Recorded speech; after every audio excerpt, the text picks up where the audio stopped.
কথা ভেবে চলি, সাধারণ মানুষের কথা চিন্তা করি।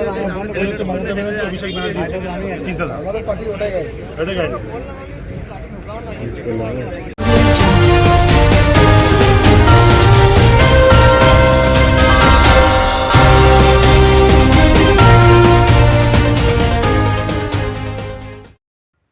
দিন দিন বাজারে বাড়ছে নিত্য প্রয়োজনীয় জিনিসপত্রের দাম, সেই তুলনায় মিলছে না মাসিক বেতন।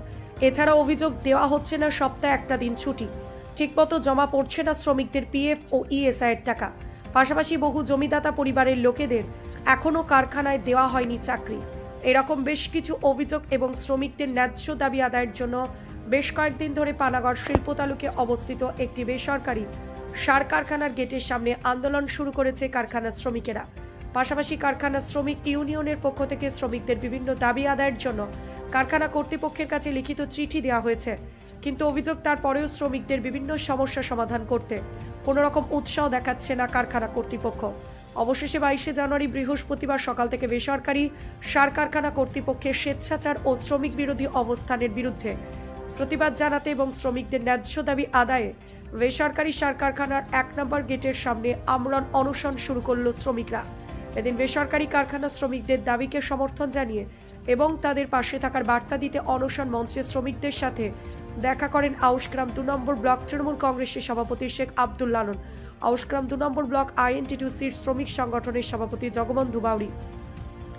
তারা প্রত্যেকেই কথা বলেন আমরণ অনশন মঞ্চে থাকা শ্রমিকদের সাথে এবং তাদের ন্যায্য দাবি আদায়ে শ্রমিকদের পাশে থাকারও বার্তা দেন। কর্তৃপক্ষ কোনো কিছু এই বিষয়টাকে দেখছেন না, কারণ আমরা গ্লোবাল সিমেন্ট আছি, এখানকার আইএবি আছে, ইমামি আছে, সকলেই কিন্তু দারুণ সাপোর্ট করেন। তিনারা লিবারকে শোষণ করেন না, কিন্তু এই ম্যাট্রিক্সটা কেবল ইনারা লিবার শোষণ করে এনাদের প্রজেক্ট চালাতে চাইছেন। আমরা তো শিল্পের পক্ষে, আমরা শিল্পের বিপক্ষে নয়, কিন্তু এই যে লিবারটা, এই শ্রেণীটা ন্যায্য, তিনার কাজটাও অবশ্যই বুঝে নিতে হবে এবং তার যা ন্যায্য দাবি সেটাও তো দিতে হবে, কিন্তু সেটা ইনারা করছেন। এখানে ইনারা জমিদার রাজ চালাতে চাইছেন। তাই আমরাও এসে শ্রমিকদের পাশে দাঁড়ালাম যে ভাই চাপ নেই, আমরা কাল কর্তৃপক্ষকে যেমন লিখিত দিয়েছেন, ওনারা এখানকার বিডিওকে দিয়েছেন, এইচডিওকে দিয়েছেন, ডিএমকে দিয়েছেন, বিভিন্ন প্রান্তের এই বিষয়টা জানিয়ে দেওয়া হয়েছে অতি শীঘ্রই বিষয়টা মারার জন্যে। কিন্তু ইনারাও এখনও পর্যন্ত একটাও আমাদেরও যে আমরা যে দায়িত্বে রয়েছি, আমরা লিবারের টানে এলাম, এই কর্তৃপক্ষ এখনও আমাদেরকে কোনো কিছু মনে করেনি, কোনো জানাননি। কিন্তু আমরা লিবাররা যে আজকে 4 দিন রয়েছে, তাই লিবারের পাশে এসে আবার খবর নিতে এলাম যে এদের কী পজিশন আছে।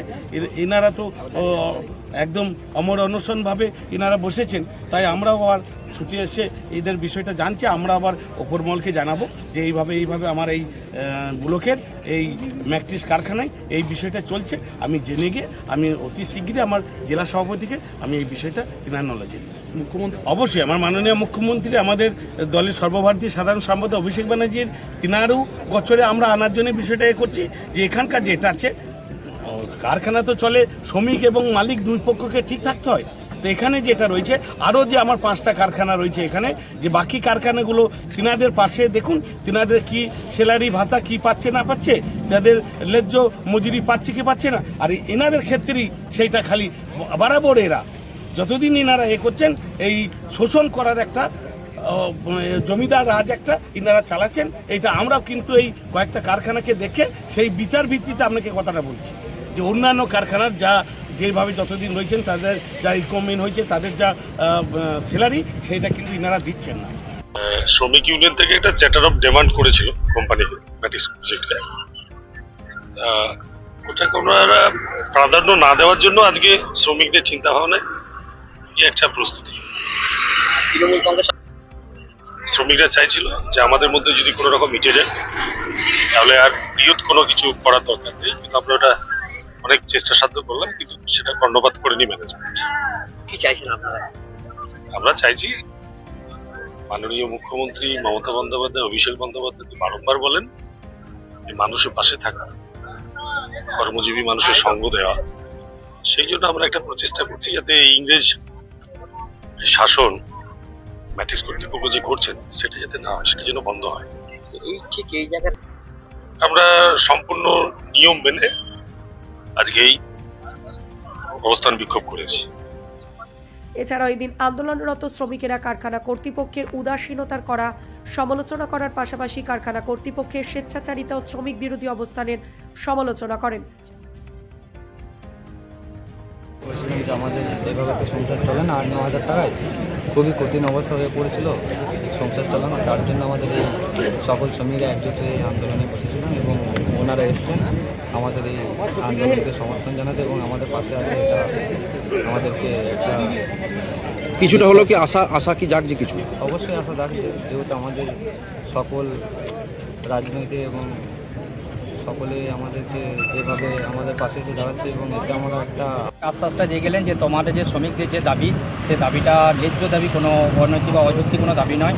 তোমাদের সাথে আমরা আছি, শ্রমিকদের পাশে আছি, কারখানার কর্তৃপক্ষেরও পাশে আছি, কারখানাও চাই, শ্রমিকও চাই। সেই জন্য ওনারা বার্তা দিলেন যে তোমাদের যেহেতু আমাদের দাবিটা খুব ন্যায্য দাবি, যুক্তিসঙ্গত দাবি, আমাদের উনি পাশে আছেন, আমাদের সাথে আছেন, আমাদের দাবির সহযোগিতা আছেন। কিছু কি আশা কিছু দেখতে পাচ্ছেন? অবশ্যই যখন নেতৃত্ব এসছেন আমার লোকাল প্রশাসনকে উনি টোটাল ব্যাপারটাই জানাবেন। আমরা যেহেতু labour commissioner, DM, SDO, BDO, থানা, আমরা ম্যানেজমেন্ট সবাইকে আমরা বিষয়টি জানাইছি। উনি বললেন আমরা যথারীতি যাচ্ছি, ব্যাপারটা নিয়ে আমরা কথা বলছি, প্রশাসনের লেভেলে আমরা কথা বলছি, কথা বলে তুরন্ত এই সমস্যাটা যাতে খুব তাড়াতাড়ি মেটানো যায় তার ব্যবস্থা উনি করেন। আমাদের সঙ্গে বসেছে বা আলোচনা করেছে, ততদিন আমরা এই অনশন চালিয়ে যাব। আজ থেকে আমারও অনশন। আজ থেকে আমারও অনশন চলছে। কতজন শ্রমিক আছে? এখানে 200 জন শ্রমিক আছে এখন আপাতত। আপনার কি কোনো দলীয় IN20 সবাই দেখতে পাচ্ছেন তৃণমূল কংগ্রেসের? হ্যাঁ, পুলিশ কর্তৃপক্ষ তো মানছে না, ওরা চেষ্টা করছে, ম্যাট্রিক্স কর্তৃপক্ষ কোনো সুরাহাই দিচ্ছে, মানছে না কথা, ওরা আসেই না এখনো পর্যন্ত। মানে 3 দিন 4 দিন হয়ে গেল, এখনো পর্যন্ত এই ধারে আমাদের কোনো পাত্তাই দেয় না। তাহলে আজকে আপনাদের কথা যদি না কি করবেন? আমরা অনশন চালিয়ে যাবো, যতদিন পারবো আমরা অনশন চালিয়ে যাবো। যতদিন না আমাদের সঙ্গে বসেছে বা আমাদের দাবি মেনেছে, ততদিন আমরা অনশন চালিয়ে যাবো। তবে শ্রমিকদের এই অবস্থার জন্য তৃণমূল নেতৃত্বের সমালোচনা করেছেন বিজেপি নেতৃত্ব। আরে কাটমানিটা ওনারা ছেড়ে দিলেই তো পেমেন্টটা বেড়ে যাবে, তাই না? এই কাটমানির চক্করে বাইরে থেকে লোক এসে এখানে কাজ করছে, স্থানীয় লোক কাজ পাচ্ছে না। এখন নাটক করতে বসেছে যে এদের বেতনটা বাড়াতে হবে।